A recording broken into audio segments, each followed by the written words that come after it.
नमस्कार, मैं हूं गीता ठाकुर और आप देख रहे हैं नेशन स्पीक। बिहार की राजनीति में एक बार फिर से हलचल देखने को मिल रही है क्योंकि अब की बार महागठबंधन में दरार आने की चर्चा है। चर्चा है कि क्या नीतीश कुमार एक बार फिर से पाला बदलने वाले हैं और अगर पाला बदलने वाले हैं तो इसके पीछे के कारण क्या है। इस पर चर्चा के लिए हमारे साथ नेशन स्पीक्स के ग्रुप एडिटर रोहित खन्ना मौजूद हैं। सर, बहुत बहुत स्वागत है आपका। धन्यवाद। सर, बिहार की राजनीति में एक बार फिर से परिवर्तन देखने को मिल सकता है। इस तरीके की चर्चाएं शुरू हुई हैं कि महागठबंधन में अभी तो कुछ ही कदम साथ चले थे कि साथ छोड़ने की बातें शुरू हो गई हैं। देखिए, औपचारिक तौर पे ऐसा कोई संकेत या चर्चा नहीं है, लेकिन राजनीति में कुछ चीजें चर्चा से होती हैं, कुछ बिना चर्चा से हो जाती हैं। अगर एनसीपी में स्प्लिट की बात करें तो उसकी कहाँ चर्चा हुई थी, रातों रात हो गया। अगर शिवसेना में स्प्लिट की बात करें तो उसकी कहाँ चर्चा हुई थी, रातों रात हो गया। तो कुछ चीजें जो हैं वो अपने आप हो जाती हैं और कुछ चीजें संकेतों से समझनी पड़ती हैं। तो हम बात यहाँ पर नीतीश कुमार की कर रहे हैं। अंदाजा जो लगने लगा है, जो क्यास लगने शुरू हुए, वो कहाँ से हो, उसको थोड़ा सा समझना जरूरी है। देखिए, नीतीश कुमार ने ये गठबंधन बनाया, बहुत मेहनत से सबको इकट्ठे किया।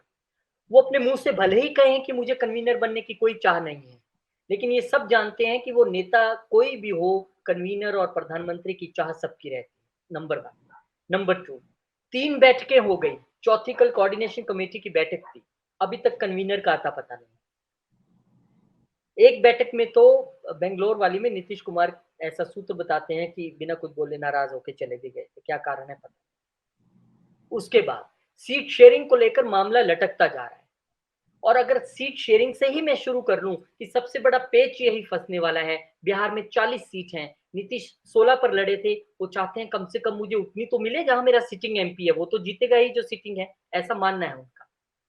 अब वो 16 लेंगे तो आरजेडी उनसे एक भी कम लेने को तैयार नहीं होगी। वो कहेंगे हम तो आपसे विधानसभा में भी ज्यादा हैं, हमें उतनी ही चाहिए, 16 16 32। कांग्रेस कहती है हमें 10 दीजिए, 32 10 42। 5 कहती है सीपीआई हमें दीजिए 42 5 47। और बाकी छोटे छोटे दल मिला लें तो 50 55 के करीब आंकड़ा चला जाता है। लेकिन सीटें तो वही बांटने वाली 40 है। तो कहीं ना कहीं त्याग की जो बात हो रही है वो बोला जाएगा, आप त्याग कीजिए। तो यहाँ नीतीश कुमार हो सकता है तैयार ना हो, अगर बहुत ज्यादा सीटें छोड़ने का मामला यहाँ पर हो जाए। दूसरी बात, ये तो रही सीटों की बात। अब नीतीश कुमार जो वो राजनेता हैं जो शय और मात की गेम जब खेलते हैं तो खुद अपने मुंह से कुछ नहीं बोलते, उनका तरीका है एक काम करने का। अब ये देखिए कि उनकी ही पार्टी के जेडीयू के जो अध्यक्ष हैं बिहार के, लल्लन सिंह, वो क्या कहते हैं प्रेस कॉन्फ्रेंस में, नीतीश कुमार पीएम मटेरियल है। वो इतनी बार सांसद रहे, इतनी बार मंत्री रहे, इतनी बार ये हुआ, तो पीएम मटेरियल है तो क्या मतलब हुआ, क्या संकेत जा रहा है।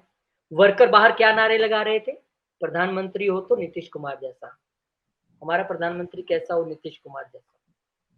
तो ये सब चीजें कहीं ना कहीं ये बताती हैं कि गठबंधन में एक वो जो दबी हुई कन्वीनर और प्रधानमंत्री के चेहरे की जो कवायद है वो अपने तौर पर है, उससे कोई इंकार नहीं कर सकता। इसका सबसे छोटा एग्जांपल मैं आपको दे देता हूं। अभी ममता बनर्जी के कल खबर बहुत चल रही थी कि श्रीलंका के जो आए हुए थे प्रधानमंत्री, उन्होंने जब पूछा कि क्या आप विपक्ष को, मैंने सुना यहाँ पे लीड करने वाले हैं, तो हंस दिए। और उन्होंने कहा कि जनता चाहेगी तो जरूर करेंगे और अब हम सत्ता में आने वाले हैं। तो कहीं एक महत्वाकांक्षा तो रहती है, नहीं तो डिनाई कर देती कि नहीं नहीं मैं नहीं और बहुत सारे लीडर हैं। उनका जनता चाहेगी तो मैं करूंगी, हम बहुत जल्द सत्ता में आने वाले। तो कहीं ना कहीं हर नेता के मन में है। और महागठबंधन में तो ये जो अभी बना है इंडिया गठबंधन, इसमें तो 3 चेहरे तो बिल्कुल ही प्रत्यक्ष है ना, जिसमें से एक ममता बनर्जी और एक राहुल गांधी कांग्रेस की तरफ से और नीतीश कुमार बिहार से जेडीयू की तरफ से। तो ये सारी चीजें जब आपस में मिल जाती हैं, उसके बाद आती है एक तस्वीर सामने जो ये बताती है कि किस तरह से आप संकेत दे सकते हैं। ये संकेतों की तस्वीर है, इसको आपको समझना होगा। ये तस्वीर देखिए, ये G20 की तस्वीर है। इसमें नीतीश कुमार के आप हाव भाव पढ़िए, बॉडी लैंग्वेज पढ़िए, आपको समझ आएगा। पीएम के साथ खड़े हैं, हंस रहे हैं, बहुत अच्छे तरीके से हाथ मिला रहे हैं, पीएम भी उनको बाइडेन से मिला रहे हैं। तो कहीं ना कहीं ये जो तरीका है, कहीं ना कहीं ये जो संकेत देने का अपने साथ में जो पार्टियां उनको कि मैं सब जगह सहज हूँ। हालांकि नीतीश कुमार ही वो हैं जिन्होंने इंडिया गठबंधन बनाया, नीतीश कुमार ही वो हैं जो सबसे मुखर रहे कि बीजेपी को हटाना है, और नीतीश कुमार ही डिनर पार्टी में पहुंचे भी। हालांकि प्रोटोकॉल था, वो पहुंच गए, कोई दिक्कत, वो प्रेसिडेंट ने दिया था, बीजेपी का डिनर नहीं था वो। लेकिन वहां पर अपने सबसे बड़े विरोधी कह लीजिए, अगर इंडिया की तरफ से वो है तो एनडीए की तरफ से पीएम मोदी है। तो वहां पे उनसे मिलना, अच्छे तरीके से बातचीत होना, बहुत एक दूसरे के साथ कंफर्टेबल रहना, ये एक संकेत है बाकी पार्टियों के लिए जो इंडिया गठबंधन में है कि मैं वहां से भी अछूता नहीं हूं। तो ये एक कहीं ना कहीं तस्वीर जो है, तस्वीरें सब कुछ बयान करती हैं, और इन तस्वीरों ने भले ही इंडिया गठबंधन कुछ भी कहता रहे, सबके माथे पे बल जरूर डाले हैं, चिंता का बल, और ये एक सोच का बल। आप समझ रहे हैं कि एक सोच तो आ ही जाती है कि कहीं नीतीश कुमार वापस तो नहीं चले जाएंगे, कहीं वो इंडिया गठबंधन से एनडीए में तो नहीं चले जाएंगे। ये सोच, अब भले ही कोई भी नेता कैमरे पे आके ना बोले, मना कर दे, लेकिन ये सोच सबके मन में प्रिवेल जरूर कर रही है। जी। और जिस तरीके से सर कल प्रशांत किशोर भी नीतीश कुमार पर कहते हुए नजर आए थे कि अगर वो गठबंधन इंडिया के साथ चलते हैं तो धीरे धीरे उनका रोल सीमित हो जाएगा और एक समय के बाद खत्म भी हो जाएगा, चुनावों के बाद खत्म हो जाएगा। और इस बीच अब ये चर्चा हो जाना कि नीतीश कुमार पाला बदल सकते हैं, यानी कहीं ना कहीं कोई ना कोई ऐसा फैक्ट जरूर रहा होगा जिसके बाद ये सारी चर्चाएं तेज हो रही हैं या इस तरीके के कयास लगने शुरू हो रहे हैं कि अब शायद नीतीश कुमार महागठबंधन के साथ न चलकर अपनी पुरानी राजनीति में वापस लौट जाएंगे। देखिए, ये क्यास है सिर्फ, मैं फिर वही कहूंगा, जेडीयू यही कह रही है हम इंडिया गठबंधन में हैं, नीतीश कुमार यही कह रहे हैं हम मजबूती से आगे बढ़ेंगे, कोई किसी की तरफ से बयान नहीं। ये तो सिर्फ जब तस्वीरें सामने आती हैं, जब प्रधानमंत्री हो नीतीश कुमार जैसा वो नारे लग जाते हैं, जब लल्लन सिंह कहते हैं वो पीएम मटेरियल हैं, और जब ये बातें सामने आती हैं सूत्रों के द्वारा कि नीतीश कुमार अपने आप को बहुत ज्यादा खुश नहीं पा रहे हैं, बहुत ज्यादा सहज महसूस नहीं कर रहे हैं इंडिया गठबंधन में और बिहार की राजनीति में भी, उनको लग रहा है कि कहीं उनको थोड़ा सा साइडलाइन की स्थिति है, और ये आप भांप भी सकते हैं। आप देखिए, लालू प्रसाद यादव ने जब पहली बैठक हुई तो पटना में क्या कहा, राहुल गांधी जी आप दूल्हा बनिए, हम सब बाराती बनेंगे। आप ये राजनेताओं की भाषा है, समझ नहीं सकते। आम बंदा शायद यही सोच रहा होगा कि वो राहुल गांधी की शादी की बात कर रहे हैं क्योंकि उनकी शादी नहीं हुई, पर राजनीतिक तौर पे जैसे कल कह दिया गया यूपी से एक मंत्री ने कि ये तो बिना दूल्हे वाली बारात है इंडिया गठबंधन, तो आप समझिए लालू प्रसाद ने क्या कहा, आप पीएम का चेहरा बनिए, हम सब आपके बाराती हैं, मतलब हम सब आपके साथ हैं। और नीतीश कुमार भी वहीं बैठे हैं और आप उनके सामने ये कह रहे हैं। और बहुत सारी बार ये राहुल गांधी का नाम जो है वो दोहराया जा चुका है। तो नीतीश कुमार ये सोच रहे होंगे कि हम इनके साथ मिलकर सरकार बनाई, इनको डिप्टी सीएम भी बनाया, सब कुछ हुआ, और अब मेरा नाम ही नहीं आगे है, पहली बात। दूसरी बात, नीतीश कुमार की राजनीति, नीतीश कुमार का जो दल है वो आरजेडी के विरोध पे बना है। कभी लालू के साथ हुआ करते थे, लेकिन फिर समता पार्टी में जॉर्ज फर्नांडिस के साथ गए, फिर जेडीयू पार्टी जो है वो बनी, ये वो सीएम बने। कैसे बने? लालू के विरोध पे बने, लालू का विरोध करके बने, वहां उनको भ्रष्ट बताकर वो सीएम बने जितनी बार बने। अब पिछली बार भी वो बीजेपी के साथ लड़के ही सीएम बने हैं। तो कहीं ना कहीं उनको बीजेपी और एनडीए की राजनीति सूट करती है। वो रेल मंत्री रह चुके हैं सरकार में अटल जी के साथ। उनको ये आरजेडी की राजनीति इतनी सूट नहीं करती क्योंकि उनके विरोध पे ही तो बने हैं। अब आप जनता के बीच जाइएगा तो क्या कहिएगा वोट लेने वक्त कि हम क्यों साथ में आ गए और पहले क्यों विरोध कर रहे थे। तो ये एक सबसे बड़ी बात है कि नीतीश कुमार को वो राजनीति भी वो सूट करती है। अब बड़ी बात ये है कि उन्होंने ही पूरा इंडिया गठबंधन इकट्ठा किया और वही अपने आप को सहज, ऐसा सूत्र बताते हैं, इतना महसूस नहीं करते। प्रशांत किशोर की आपने बात की, वो पॉलिटिकल स्ट्रेटेजिस्ट हैं, उन्होंने कहा कि धीरे धीरे उनका रोल सीमित कर दिया जाएगा। अब आप समझिए, हम नहीं कह रहे हैं, ये पोल स्ट्रेटेजिस्ट हैं, वो कह रहे हैं, वो उनकी पार्टी में रह चुके हैं, उनके साथ उनको चुनाव भी जिता चुके हैं, वो कह रहे हैं।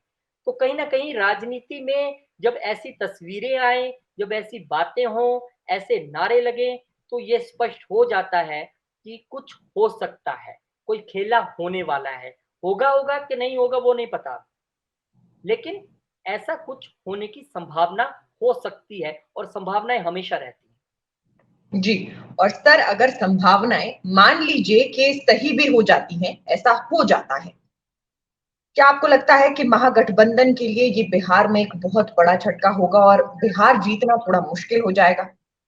देखिए, आप हाल की घड़ी में बिहार की जो पॉलिटिक्स है, जो सीट शेयरिंग है, वो इंडिया गठबंधन के लिए एक बड़ी चुनौती है। आप कैसे सीट शेयरिंग करिएगा? वो अभी मुझे भी, मैंने आपको जब गिन के बताया तो समझ नहीं आता है कि कौन वहाँ पर त्याग करेगा, पहली बात। दूसरी बात, नीतीश कुमार की जो राजनीति है बिहार में गीता, वो लव और कुश पे चली है।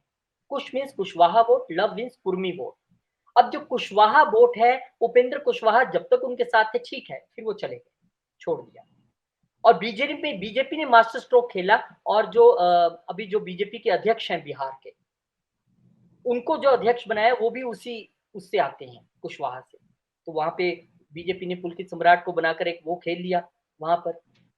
अब दूसरी जो बात है कुर्मी के लिए, तो बीजेपी आरसीपी सिंह को अपने साथ ले आई, तो कुर्मी वोट वाला फैक्टर भी खत्म हो गया। अब नीतीश कुमार को ये पता है कि विधानसभा में हमने इतनी कम सीटें जीती, उसके बावजूद बीजेपी ने मुझे सीएम बनाया, और जब हम बीजेपी के साथ मिलकर चुनाव लड़े तो बहुत सीटें वहां पर जीती। पिछली बार तो सफाया ही हो गया था बाकी सबका। तो उनको ये पता है कि बीजेपी ने काट तो ढूंढ ली है, बीजेपी अपने तौर पर चल रही है, छोटे दल भी उनके साथ हैं, तो अब कैसे किया जाए। और नीतीश कुमार के विषय में ये मशहूर है कि एक तो सुशासन बाबू के नाम से वो जाने जाते रहे, उसका भी मैं बताऊंगा कि आगे कैसे लिंकेज होगा। पर बड़ी बात यह है कि नीतीश कुमार अपने हिसाब से पाला बदल लेते हैं। पहले वो बीजेपी के साथ गए, फिर वो आरजेडी के साथ गए, फिर पुनः बीजेपी के साथ आए, अब वो पुनः फिर एक बार आरजेडी के साथ है, और अब फिर चर्चा है कि हो सकता है, क्योंकि इसमें कोई किंतु परंतु नहीं कर सकता कि भाई पीछे तो हुआ ही नहीं कभी ऐसा, इतिहास में बहुत बार हो चुका है। अब बड़ी बात कि नीतीश कुमार को अगर पाला बदलना है, अगर मान लीजिए जो जानकार है वो ये बता रहे हैं कि अगर नीतीश कुमार को जाना ही है उस ओर, तो आधार क्या बनेगा? आप क्या कह के जाइएगा? क्यों मनमुटाव हुआ? ये तो नहीं कह सकते हमको कन्वीनर नहीं बनाया। तो उसमें दो बड़े फैक्टर काउंट कर सकते हैं। सबसे पहला फैक्टर कि भाई सीट हमको 16 एमपी हैं तो 16 ही चाहिए।